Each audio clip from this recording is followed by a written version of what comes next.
Shen Wenlang went completely insane searching for Gao Tu. Every second felt like an eternity. The city was vast, and yet he felt as if the entire world had swallowed his omega whole. Gao Tu, the person he cared for more than anyone, was missing, and that thought alone drove him to the edge of madness. Gao Tu, meanwhile, was in a state no one could have imagined. He had fallen into a coma, the result of a complicated and dangerous pregnancy that had nearly claimed his life. Alone and terrified, he had been caught in a situation that no omega should ever face by themselves. It all started when Gao Tu accidentally ran into Ma Heng. He had been escaping from his own father, who, unbeknownst to him, had actually set him up to bump into Shen Wenlang. It was still early in his escape. Gao Tu was only a few months pregnant, barely able to process the whirlwind of events surrounding him. Ma Heng was shocked beyond belief. He had spent years secretly harboring feelings for Gao Tu, believing him to be a beta. And yet, here he was, discovering that the one he had quietly loved all his life was not only an omega but also pregnant. His mind raced, struggling to comprehend the reality in front of him. Without a moment's hesitation, Ma Heng rushed Gao Tu to the nearest hospital.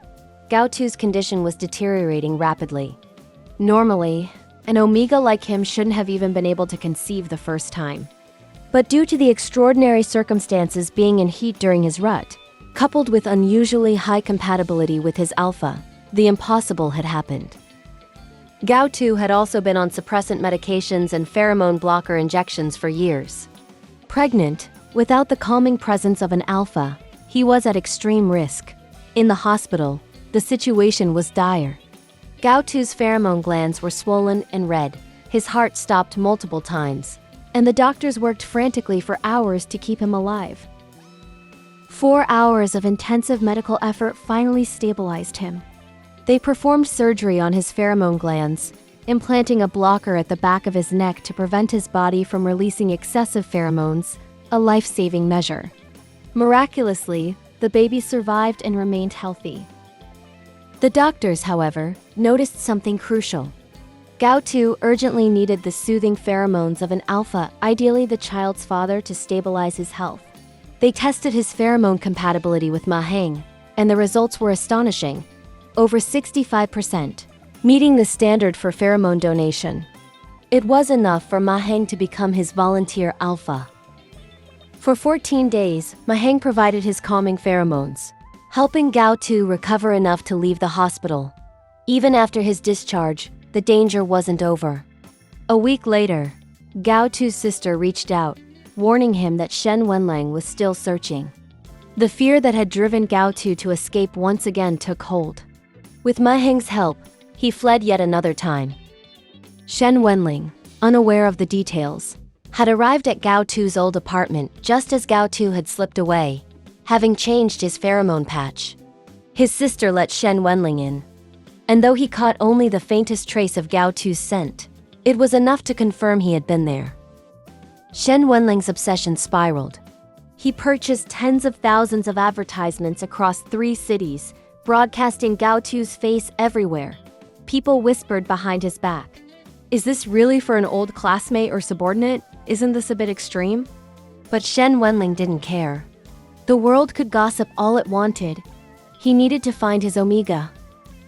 Gao Tu, on the other hand, had a simple but terrifying reason for his repeated escapes. He firmly believed Shen Wenlang's words, that if an omega became pregnant, the alpha would take away the child. The thought of being forced into an abortion was unbearable. From Gao Tu's perspective, Shen Wenlang's frantic search made no sense.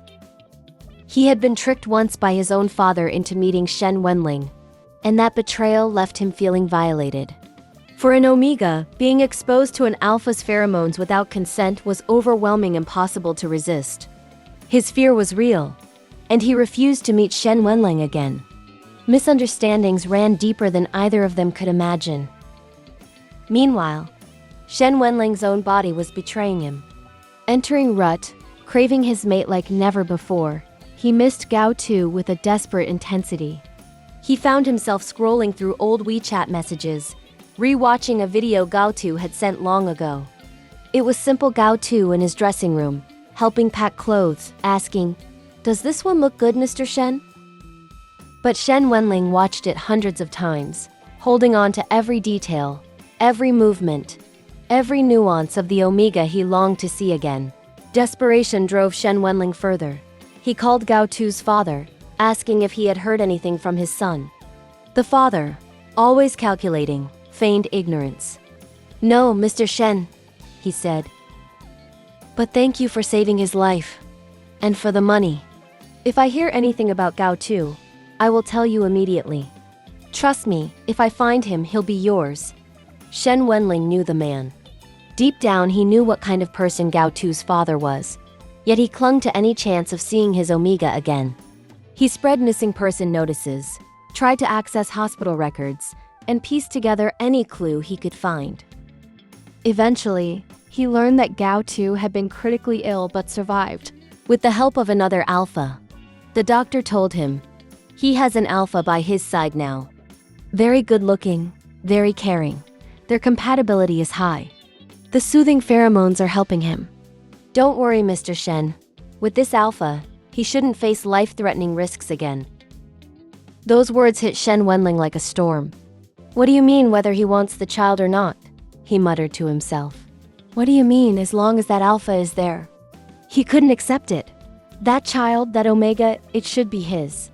Why was another alpha stepping into the role he believed was his alone? His chest tightened with longing and jealousy, a gnawing ache that wouldn't go away. Shen Wenlang suspected the worst. Perhaps Mahang had taken Gao Tu out of the country. He checked travel records, but neither Gao Tu nor Ma Heng had left. Ma Heng's passport had expired, unrenewed, meaning they were still in the country. The truth remained hidden.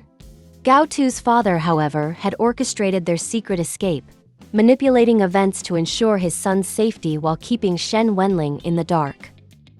Despite every obstacle, Shen Wenlang refused to relent. His love for Gao Tu, his obsession, and his desperation combined into a single unyielding force. Every day he searched, every call he made, every advertisement he placed. It was all for one purpose: to bring his Omega home. On the other side, Gao Tu continued to recover, both physically and emotionally. Mahang's presence offered him comfort, but the shadow of fear loomed. Every time he remembered Shen Wenlang, every encounter orchestrated by his father, every fragment of memory, the panic returned. He couldn't ignore it. Miscommunication and fear had driven them further apart than ever.